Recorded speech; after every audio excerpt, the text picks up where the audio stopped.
오늘 빌립보서 1장 12절부터 22절 말씀 중심으로 해서 우리 그리스도인들의 삶의 목적이라는 제목 가지고 말씀을 증거하도록 합니다.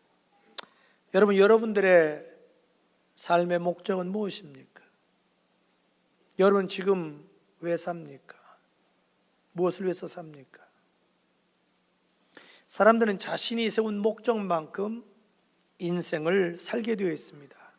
가령 여러분이 귀한 목적을 세우면 인생을 귀하고 가치 있게 살게 됩니다마는 목적 자체가 천하면 삶 자체가 천하해질 수밖에 없습니다. 오늘 본문의 말씀을 통해서 사도 바울은 자신이 사는 인생의 목적이 무엇인지 너무나 분명하게 밝히고 있습니다. 그렇다면 사도 바울의 삶의 목적이 무엇이었을까요? 다시 말해서 우리 그리스도인의 삶의 목적이 무엇이 되어야 되느냐 이 말입니다. 첫째로 예수 그리스도를 증거하는 것이 삶의 목적이 되어야 합니다. 할렐루야. 따라서 예수 그리스도로 복음을 증거하는 것이 삶의 목적이 되어야 한다. 아멘. 여러분, 사도 바울은요 아주 철저하리만큼 예수 그리스도 복음을 증거하는 것이 자기 인생의 삶의 최우선순위였습니다. 최고의 목적이었습니다. 바울은 그렇게 자기를 고백합니다. 갈라디아서 1장에 하나님께서 어머니 뱃속에 있을 때부터 나를 택하셨다. 그리고 다메섹 동산에서 나를 부르셨는데 그 이유가 뭐냐? 그건 이방인들에게 복음을 증거하기 위해서다. 다시 말해서 나는 하나님께서 복음을 증거하라고 이 땅에 보냈다. 그러니까 나의 존재 목적은 예수 그리스도의 복음을 증거하는 것이다. 이런 고백이죠. 여러분, 사도 바울은요 어떤 환경에서든지 구애받지 않고 담대하게 복음을 증거했습니다. 바울이 자기가 자유로울 때는요 그 자유를 가지고 각 도시마다 돌아다니면서 복음을 증거하고 교회를 세웠습니다. 그리고 지금은 이제 로마 감옥에 갇혀 있잖아요. 갇혀 있다고 해서 복음을 증거하는 것을 포기하지 않았습니다. 최선을 다해서 복음을 증거했습니다. 아니, 오히려 바울은 말합니다. 내가 지금 로마에 갇혀있는, 감옥에 갇혀있는 것이 오히려 복음을 증거하는데 매우 유익하다고, 도움이 되었다, 이렇게 고백을 합니다. 자, 12절 13절 볼까요? 형제들아, 내가 당한 일은 자기가 지금 로마에 갇혀있는 것이 도리어 복음 전파에 진전이 됐다, 즉 기회가 됐다, 도움이 됐다, 너희가 알기 원한다. 이러므로 나의 배임인 바로 내가 로마에 갇혀있는 걸 말하죠. 그리스도 안에서 모든 시위대안과 그 밖에 모든 사람에게 나타났느니라. 사도 바울이 왜 로마 감옥에 갇혔습니까? 이유는 단 한 가지예요. 예수의 복음을 증거하다가 박해를 받아 지금 갇혀있는 거예요. 그런데 바울이 지금 로마 감옥에 본인이 갇혀있는 것이 복음 증거하는 데 우리 유익하고 도움이 됐다는 거예요. 아니, 우리 상식적으로 안 맞잖아요. 자유로워야 복음을 증거하는 것이 더 유익할 수 있잖아요. 그런데 아니에요. 자기는 지금 로마 감옥에 갇혀있는 것이 복음을 증거하는데 매우 유익하다는 거예요. 그건 이유가 있죠. 그건 바울이 지금 갇혀있는 그 로마 감옥이 어디에 위치해 있냐는 거죠. 그건 시위대 안에 있어요. 그 시위대 안에는 로마의 황제 가족들과 귀족들과 경호원들을 포함해서 약 당시에 1만 명이 살았다고 그래요. 다시 말해서 정치적으로 막강한 영향력 끼치는 사람들이 그 안에 살고 있는 거예요. 그 안에 감옥이 있는데요, 하나님의 또 은혜로 바울은 일정한 자유가 주어졌어요. 그래서 그 자유를 이용해서 그 시위대 안에 있는 로마 귀족들에게 담대하게 복음을 증거했어요. 그 로마 귀족들이 예수를 믿게 되는 거예요. 역사에 의하면 당시 황제가 네로였거든요. 네로의 삼촌, 친척들까지 예수 믿었다는 거예요. 그래서 여러분 300년 후에, 아니 300년도 지나지 않았죠. 250년 후에 드디어 로마가 국교된 거죠. 그건 위대한 일이고 엄청난 일이거든요. 여러분, 우리도 마찬가지예요. 중요한 것은 우리가 어떤 환경에 있느냐, 그게 중요한 게 아니에요. 바울처럼 어떤 환경에 있든지 나는 예수의 복음을 증거하리라. 여러분이 만약에 인생의 목적이 예수 복음을 증거하는 데 둔다면 환경이 문제되지는 않는다는 거죠. 내 인생의 존재의 목적을 복음에 두지 않으니까 이래서 전도 못하고 저래서 전도 못하고 이래서 못한다고 핑계를 대는 거지요. 그러나 바울처럼 내 인생의 존재의 목적이 복음을 증거하는 거에 두면은 어떤 환경도 구애받지 않고 우리는 담대하게 복음을 증거할 수 있다는 거죠. 그래서 디모데 4장 2절 이렇게 말합니다. 시작. 너는 말씀을 전파하라. 때를 얻든지 못 얻든지 항상 힘쓰라. 아멘. 저는 여러분들이요, 정말 사도 바울처럼 예수의 복음을 증거하는 것을 인생의 목적으로 삼고 살았으면 좋겠어요. 이런 목적이 분명하면요, 어떤 환경도 핑계거리가 되지 않고 오히려 어떤 환경이라도 복음을 증거할 수 있는 기회가 될 수 있다. 그리고 사도 바울은요, 어떤 방법이든지, 방법론으로 들어갑니다. 어떤 방법이든지 관계없다는 거예요. 예수의 복음만 증거할 수 있다면 나는 그걸로 기뻐하고 즐거워한다는 거예요. 이게 무슨 말이냐면 좀 이해를 해야 되는데요, 이제 사도 바울이 로마 감옥에 갇혀 있게 되잖아에 그러니까 로마에 있는 그리스도인들의 반응이 두 가지로 나타나요. 하나는 좋은 의미로 복음을 증거하는 사람들이 있었어요. 뭐냐면, 야, 대단하다. 어떻게 이렇게 감옥에 갇혀 있는 사도 바울 목사님이 저렇게 담대하게 복음을 증거할 수가 있지? 복음을 증거해서 귀족들이 예수 믿다는 얘기를 들으니까 용기가 생기는 거예요. 그래서 저들 마음속에, 야, 정말 사도 바울 목사님 위대하시구나. 저는 복음을 위해서 하나님 부르신 종이구나. 야, 저렇게 감옥에 갇혀 있는 사람도 열심히 복음을 증거하는데 자유롭게 사는 우리가 전도하는 새가 되겠느냐? 그래서 사도 바울을 존경하는 마음으로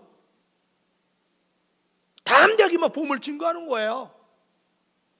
이런 무리가 있는 거예요. 성경 그렇게 말합니다. 14절 볼까요? 14절. 자, 시작.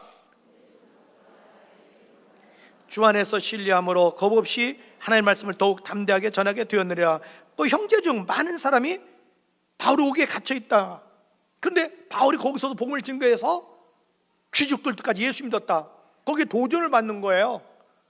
그래서 나도 저렇게 해야지. 그래서 순수한 마음으로 바울을 사랑하는 마음으로 전도하는 거예요. 그래서 15절 보십시오. 하반절에 어떤 이들은 착한 뜻으로 그리스도를 전파하니, 16절 이들은 내가 복음을 변증하기 위하여 세우심을 받은 줄 알고 사랑으로 한다, 이렇게 말합니다. 반면에 로마 그리스도인 중에 바울을 시기 질투하는 마음으로 열심히 전도하는 사람이 있었어요. 이게 무슨 말이냐면, 바울이 로마에 도착하기 전에 이미 로마에 복음이 들어가 있었던 거예요. 평신도들에 의해서. 그리고 거기에 이제 교회가 생긴 거예요. 그리고 그 지도자가 있을 거 아니에요? 그 지도자들에 의해서 이제 교회가 유지되어 가는 거예요. 근데 사도 바울이 로마에 왔다는 얘기를 듣자 로마 교인들 중에 많은 분들이 바울을 사랑해서 바울을 따르는 거예요. 그건 지도자들 마음이 불편한 거예요. 시기하고 질투 마음이 생기는 거예요. 아니, 뭐 바울만 주의 종이야? 우린 주의 종 아니야? 바울만 실력 있고 능력 있어? 아니, 우리도 실력 있고 능력 있다고. 뭐 바울만 전도 잘해? 우리도 할 수 있어. 이런 마음 가지고 막 열심히 복음을 증거하는 거예요. 네? 그래서 여러분 15절 보십시오. 15절 어떤 이들은 투기와 분쟁으로, 이게 뭐예요? 바울을 시기 질투하는 마음으로, 이런 뜻이에요. 그 다음에 17절 보십시오. 그 사람들은, 바울이 시기 질투하는 그 사람들은 나의 매임에 바울에게 괴로움을 더할 줄 생각하고 순수하지 못하게 다툼으로 시기 질투하는 마음으로 그리스도를 전파하느니라. 근데 바울이, 중요한 것은 바울의 이때 반응이에요. 뭐 바울은 그렇게 말하는 거예요. 나를 좋아해서 나를 위로하고 격려하려고 열심히 복음을 증거하든, 아니면 나는 시기 질투해서 복음을 증거하든 나는 관계없다는 거예요. 왜냐하면 내 사는 존재 목적이 내 자신이 위한 게 아니라 예수의 복음을 증거하는 것이기 때문에, 어쨌든 뭐 어떤 방법이 됐든 예수의 복음을 증거한다면 그걸로 나는 기뻐하고 즐거워한다. 할렐루야. 18절 보십시오. 18절 시작. 그러면 무엇이냐? 거칠애로 하나 참으로 하나 무슨 방도라든지 전파되는 것은 그리스도니 이로써 나는 기뻐하고 또한 기뻐하리라. 아멘. 바울은 예수만 증거될 수 있다면 나는 그걸로 만족한다는 거. 왜? 바울의 존재의 목적이 예수의 복음을 증거하는 거거든요. 저는 여러분들에게 부탁하고 싶어요. 여러분, 우리가 왜 살아야 돼요? 왜 성공해야 돼요? 왜 출세해야 돼요? 왜 여러분 돈 벌어야 됩니까? 왜 여러분 공부 잘해야 돼요? 왜 여러분 이름을 날려야 돼요? 여러분 어디다 포커스를 맞춥니까? 그 이유가 우리는 분명해야 돼요. 바로 복음을 증거하기 위해서. 여러분 복음 증거하기 위해서 성공도 하시고 출세도 하시고 권력도 주시고 명예도 가지시고 이름도 날리셔야 된다는 거죠. 오직 우리의 존재 목적은 복음을 증거해요. 그래서 여러분을 통해서 어떤 방법을 되든지 한 영혼이라도 구원받을 수 있다면 우리 주님께서 제일 기뻐할 줄로 믿습니다. 둘째로 우리 그리스도인의 삶의 목적이 뭐가 되어야 될까요? 그건 예수 그리스도를 존귀케 하는 것이 삶의 목적이 되어야 합니다. 누구를 존귀하게 해요? 예수 그리스도를 존귀케 하는 것이 내가 사는 목적이 되어야 된다 이 말이죠. 자, 20절 한번 다시 읽어볼까요? 20절 시작. 나의 간절한 기대와 소망을 따라 아무래든지 부끄러워하지 아니하고 지금도 전과 같이 온전히 담대하여 살든지 죽든지 내 몸에서 그리스도가 존귀하게 되려 하는 것이니. 사도 바울은 자기 간절한 소원이 하나 있다는 거예요. 우리하고 좀 차원이 달라요. 그 소원이 뭐냐면 내 몸에서, 내 몸은 삶을 말해요. 내 인생 속에서, 내 삶 속에서 어디 예수 그리스도가 위대하게 나타나기를 원한다. 존귀함 받기를 원한다. 예수 때문에 내가 존귀함 받는 게 아니고 나 때문에 예수가 존귀함 받기를 원한다. 여러분 사도 바울은요 인생관이 너무 분명한 거예요. 삶의 목적이 분명해요. 어떻든 간에 나는 내 몸에서, 내 인생에서, 내 삶 속에서 예수 그리스도만 존귀하게 되면 된다. 즉 예수 그리스도를 나타내고 예수를 증거하고 예수를 자랑하는 거, 예수 앞에 영광 되는 것이 내 사는 목적이다. 할렐루야. 그래서 21절 보십시오. 21절. 자 시작. 이는 내게 사는 것이 그리스도니 죽는 것도 유익함이라. 여기 보시오. 내가 사는 것이, 즉 내가 사는 목적이 뭐냐? 그리스도다. 에? 나는 남편 위해서 사는 게 아니고 아내 위해서 사는 게 아니고 자식 위해서, 부모 위해서 사는 게 아니고 직장 위해서 사는 게, 내 보스를 위해서 사는 게 아니고 우리 그리스도는 누구를 위해서 살아야 되냐? 예수를 위해서 살아야 된다. 할렐루야. 그 예수를 위해서 우리는 사는 존재이기 때문에 내가 예수 때문에 죽는다면 난 그를 영광으로 생각한다는 거예요.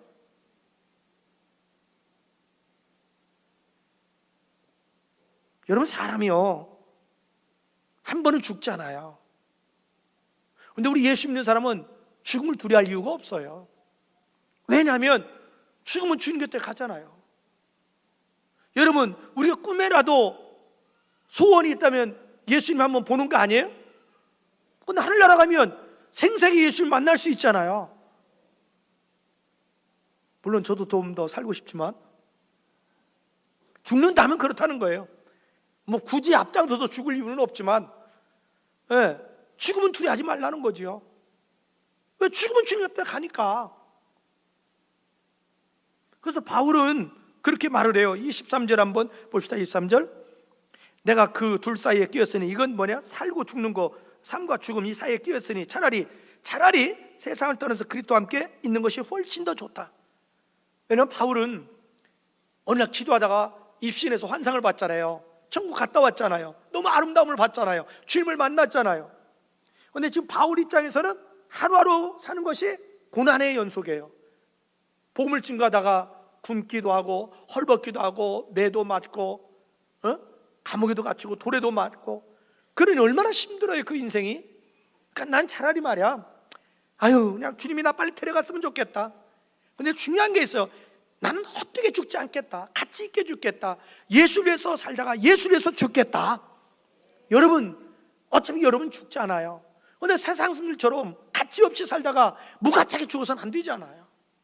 우리는 정말 예수를 위해서, 다시 말해서 예수님의 일을 하다가 죽을 수만 있다면 최고 영광스러운 죽음이고 가치 있는 죽음이고 보람 있는 죽음인 줄로 믿습니다.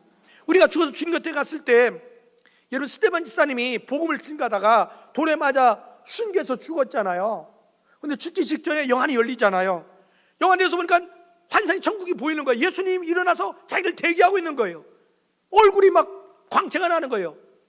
와, 너무 좋은 거예요. 정말 저와 여러분 죽었을 때, 우리가 천국에 갔을 때 예수님이 우리 앞에 나타나서 어서와 어서와, 너 고생 참 많았어. 날 위해서 고생 많았지. 여기 와서 좀 편안히 쉬어라. 이러면 얼마나 영광스럽겠어요?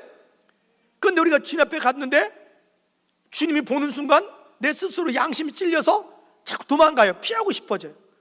얼마나 창피해요 그게. 여러분, 우리 어린아이들 키워보잖아요. 근데 아이들이 재밌는 게 뭐냐면, 지가 오늘 뭐 착한 일 했다든지 자랑할 일 했다든지 좀 공부 조금 잘했다면 그것도 겨우 1등 올라가고, 꼴찌에서 막 2번 올라갔어. 근데도 막 대단한 거야 그 애는. 그럼 막 집에 와서 막 큰 소리 쳐요. 막 떳떳해요. 근데 아이들 보면요, 지가 잘못하면 부모가 얘기 안 해도 불러도 깜짝 놀라고요, 도망가고요, 지가 슬슬 피해요. 벌써 알아요. 엄마는 저거 무슨 문제가 있구나. 마찬가지 하늘나라 가서도요. 최선도 여러분, 우리가 하늘나라 갔을 때 예수님께서 자리에서 벌떡 일어나서, 야 어서 와, 너 그동안에 고생 많았지? 이리 와, 여기서 편안히 이젠 쉬어. 이러면 얼마나 영광스럽겠어요? 근데 예수님이, 난 널 위해서 십자가에 피 흘려 죽었는데 넌 날 위해서 하나 뭐 하다 저거 왔니? 눈에 보이는 건 세상 사람 똑같이 잘 먹고 잘 입고 잘 살고 못 내고 이름 숫자 남기려고 아둥바둥 치다가 너 여기 와서 너 지금 이게 뭐 하는 짓이냐? 과연 그게 정말 여러분 가치 있는 죽음이에요?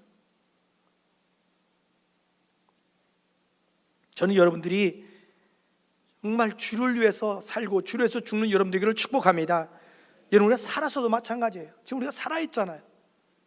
우리가 살아서도 주를 위해서 살아야 돼요.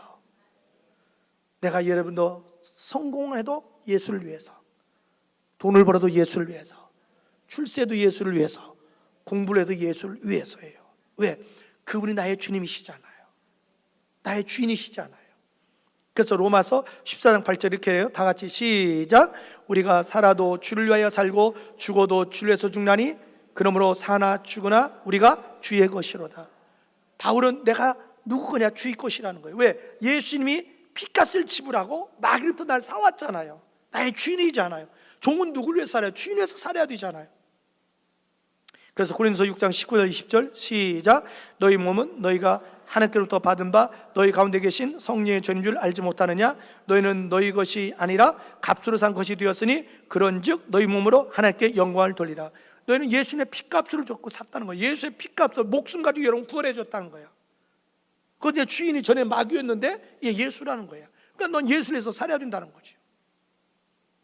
갈라디아 2장 20절에 내가 그리스도와 함께 십자가에 못 박혔나니 그런즉 이제 내가 산 것이 내 안에 오직 그리스도께서 사신 것이라. 이제 내가 육체 가운데 사는 것은 나를 사랑하사 나를 위하여 자기 몸을 버리신 하나님의 아들을 믿는 믿음 안에서 사는 것이다. 이렇게 말해요.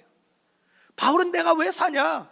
예수님께서 십자가의 능력으로 나를 죄악에서 건져주신 하나님의 자녀 삼아주셨다. 그래서 예수님이 나의 주인이시다. 그래서 난 예수를 위해서 산다는 거죠. 그래서 고린도서 10장 31절에 그런즉 너희가 먹든지 마시든지 무엇을 하든지 다 하나님의 영광을 위해서 하라. 할렐루야. 정말 여러분, 여기 계신 여러분, 우리 좀 바뀌어야 되지 않겠습니까? 왜 내가 지금 돈 벌어야? 돈 버는 것도 예수를 위해서, 성공도 예수를 위해서, 출세도 예수를 위해서, 능력도 예수를 위해서. 여러분, 예수가 내 주인이잖아요. 바울은 이렇게 고백합니다. 고린도서 2장 2절에 내가 너희 중에서 예수 그리스도와 그의 십자가에 못 박힌 것 외에는 아무것도 알지 않기로 작정했다. 바울은 예수 그리스도 십자가에 못 박힌 예수에는 알지 않기로 작정했다는 거예요. 왜? 자기를 죄에서, 저주에서, 마귀에서, 질병에서 해방시켜 주시고 영생을 주실 분은 누구냐? 십자가에 달리신 예수밖에 없다는 거예요. 예수를 아는 지식이 가장 고상하다는 거예요. 왜? 예수 안에 생명이 있어요, 죄사함이 있어요, 영생이 있어요, 능력이 있어요, 천국이 있어요, 부활이 있어요. 할렐루야. 그래서 바울은 말합니다. 예수도 아는 지식이 가장 고상함이라 이 세상 모든 걸 자기는 배설물로 여겼다는 거예요. 세상 사람이 그렇게 추구하는 박사, 명예, 권력, 돈 아무것도 아니라는 거죠. 이것은요.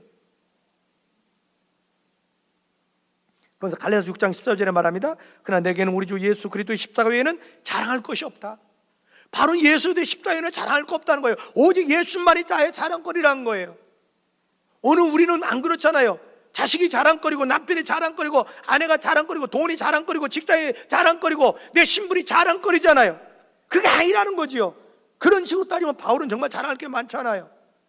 육신적으로, 혈통적으로 그는 금수저로 태어났잖아요. 얼마나 금수저로 살 수 있잖아요. 신앙조도 마찬가지예요. 이미 환상, 입신, 진동 다 했죠. 성경을 썼죠. 전도도 제일 많이 했죠. 교회도 제일 많이 세웠죠. 얼마든지 자랑할 수 있잖아요. 난 그거 자랑할 게 없다는 거예요. 아무것도 아니라는 거예요. 십자가에 비하면 조족지혈이라는 거예요. 왜? 바울은 자기 인생의 목적이 분명하기 때문에 나는 오직 예수를 위해서 사는 것이다. 나는 내 몸에서 예수가 존재하게 되는 것이다. 예수 때문에 내가 출세하고 성공하는 게 아니라 오직 나를 통해서 예수가 드러나야 된다. 할렐루야. 사랑하는 우리 팀들 가족 여러분, 지금까지 여러분 인생관은 뭐였습니까? 지금까지 여러분 무엇을 위해서 살았습니까? 여러분은 앞으로 무엇을 위해서 살겠습니까? 앞으로 여러분의 삶의 목적이 뭐가 되겠습니까? 사도 바울처럼 예수의 복음을 증거하는 것이 여러분의 인생의 최고의 목적이 되기를 축복합니다. 그래서 여러분을 통해서 한 사람 한 사람이 예수 믿게 전도하십시오. 우리는 모든 방법을 동원해서 복음을 증거해야 됩니다. 그리고 사도 바울은 자기 삶 속에서 예수가 존귀하게 되는 것, 예수님 위대하게 되는 것, 예수님을 자랑하고 예수님을 나타내고 예수님의 영광 돌리고 예수를 선포하는 것, 그것이 인생의 목적이었어요. 저는 여러분들이 정말 내 마음속에서 입술 삶 속에서 예수가 나왔으면 좋겠어요. 만에 하나 여러분이 늙어서 어느 날 치매가 왔을 때 다 잊어버려도 예수만큼은 잊어버리지 않았으면 좋겠어요. 누구세요? 나 이름도 몰라. 앞에 있는 사람 누구세요? 몰라. 근데 예수 아세요? 그러면 예수 나 이랬으면 좋겠어요.